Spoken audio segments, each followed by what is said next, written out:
Zoti Islami, por rolin e Greqisë në jug të vendit, si e shikoni në këtë rast? A është duke fërkuar duart Greqia me gjithçka që po ndodh në Shqipëri? Është bërë zot vendi në jug, por nuk deklarohet. Nga momenti që ti, zotëri, i ke dhënë bashki më vete Finikit dhe një bashki tjetër Dropullit dhe ke dhe konsulat greke në Gjirokastër e në Korçë, e ka marrë jugun Greqia. S'ka që merë më tani, vetëm ta legalizoj që praktikisht e ka marrë, ta bëjde juridikisht tani.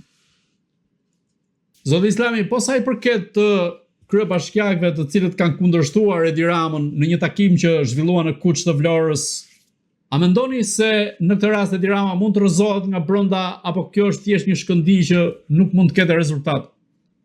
Do të binden partisë ata, nuk ka llafe aty. Nuk ka llafe. Ku që ka një deputete? Ku e ka deputetin? Ka pasur dhe një tjetër deputet Fatmir Toçin. Ka atë Anila Benën. E ka deputete. Qa më bën? Asnjë gjë. Jo më janë flak kase ato, nuk se trajtojnë partinë ata janë të betuar. Po në këtë rast ku po shkon vendi me këtë lloj qasje, qoftë nga Edi Rama, qoftë edhe nga politikanët? Është rrokullisur. Është rrokullisur Shqipëria. Është shitur Shqipëria, mori shitur që s'u themi. Shkoni vërtetojni në Vlorë këto që po ju them unë. Shkoni në Fier vërtetojni, shkoni në Korçë vërtetojni. Se vetëm duke folur ne bla bla bla bla bla, çfarë bëjmë asnjë. Çfarë rezultate kanë intervistat që vija pun juve? Zero. Rezultate vetëm tek qytetarët e ndershëm që më thonë faleminderit avokat që thua të vërtetën. Po unë jam, unë s'kam që bëj. Mua nuk më mungon e vërteta. Mua mungon lëvizja për të mbrojtur të vërtetën. Gjë që se kam. Zoti Islami, a mendoni se me nisjen e sezonit të ri politik protestat do të jenë më vendimtare, do të intensifikohen më tej apo do të shohim të njëjtën rutinë? Jo. Protestën e komandojnë ata që janë pushtet dhe nuk duan të bien në pushtet. Ata do ta përdorin protestën për të vrarë veten, më jo. Harroja atë punë. Protesta është funksion të atyre. Po opozita ku është në këtë rast? Sidomos Sali Berisha. Prap mazuren gojë fjalën në opozitën. Po sa kam. Po e ke ti, jo unë, që të opozitën, po e ke opozitën, po. Qa veprimi ka bërë si opozitë deri tani? Qa tua mor ti? Mos e tuaj këtë si ti e gazetar me përvoj. Që s'del Sali krimineli, hajduti, mashtrusi, gënjeshtari, imorali, amorali, pse nuk del të flasë atje në mbrojtjet interesave të vendit? Pse nuk del? Pse nuk del pra? Pse nuk del? Pse është i shqitur me poshtë në ata? Ka që deshës. Ka miliona zotëri, ka miliarda, vetëm apartamente i kanë dalë 20 ca shtëpi që i ka blerë këtu tjetu. 2 metra vend do marrë. Të tëra aty do t'i lërë. Po si është e mundur pra që nuk ka një reagim të atill shoqëror, qoftë nga intelektualët, qoftë nga njerëzit të cilët ju dëgohet zëri apo kanë një farë ndikimi në opinionin publik? Nuk e di çfarë do tjetër nga kjo pyetje, se u përgjigjen e kësaj pyetje të kam dhënë në disa raste.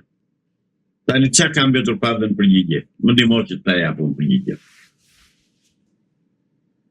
Po që pse nuk ka reagim edhe pse situata ka shkuar në këtë pikë? Po mund pyet se nuk ka reagim, dilte protesta edhe pyet. Dilte dhe me intervistoj qytetarët në bulevard, në rrugë, në lagje. Shkoni intervistojni. Ta thonë ata.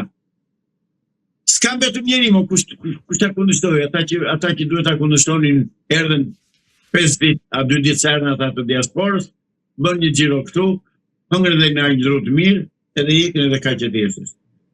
Ne mendonim që do vinin për ta përmbysur ata, se mendonim që do vinin të bënin xhiro edhe të grindeshin me Andit e Pelenën ose me Ilir Dedën apo me atë Gent Prognin. Jo, zotërin, ne mendonim që do vinin ta përmbysin.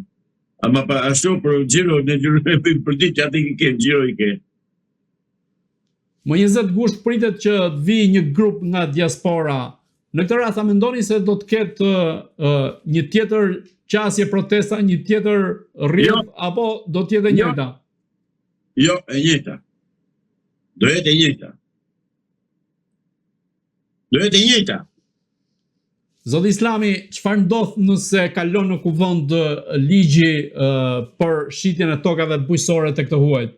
Çfarë e pret Shqipërinë? Në qoftë se kalon apo ka kaluar, se s'kuptova. Jo, s'ka kaluar në kuvend. Është, domethënë, është nxjerrë si projekt ligj, po s'ka kaluar në kuvend. Tokat janë shit. Jo, tokat janë shitur. Tani vetëm firma, por në kuvendin e kanë të tyre, të dy palë. Ça diskuton. Zvërnecin dhe Sarzanin i ka firmosur vetë Sali Berisha. Shqipëria €1, Mali €1, toka €1. I ka bërë Sali Berisha. Është ai mi poshtri, ai mi ndyri. Është ai më qelësira e kombit. Në këtë rast atëherë kush ngjelet na shpëtoi? Ajo që na ka shpëtuar historikisht. Duke nisur nga analiza juaj, si mendoni këto raste tregojnë që Shqipëria është në pikën e saj më kritike se ka qenë ndonjëherë në historinë e saj? Jo, në këtë gjendje Shqipëria s'ka qenë asnjëherë, se të paktën sa herë që është rrezikuar jemi ngritur, kemi marrë armë dhe kemi shpëtuar. Ndërsa tani asnjëra asjetër të bëjmë dot fare. Prandaj thashë në mes të greminës e ka marrë rrugullimin, por rrugulliset, po vetëm që nuk ishte shtuar shpejtësia për inerci që të bëjë deri në fund të mos mbetet më asnjë gjë të tërmohet. Në këtë rast, si është e mundur sipas jush që Edi Rama ka ndërmarrë veprime të tilla kundër interesit të Shqipërisë?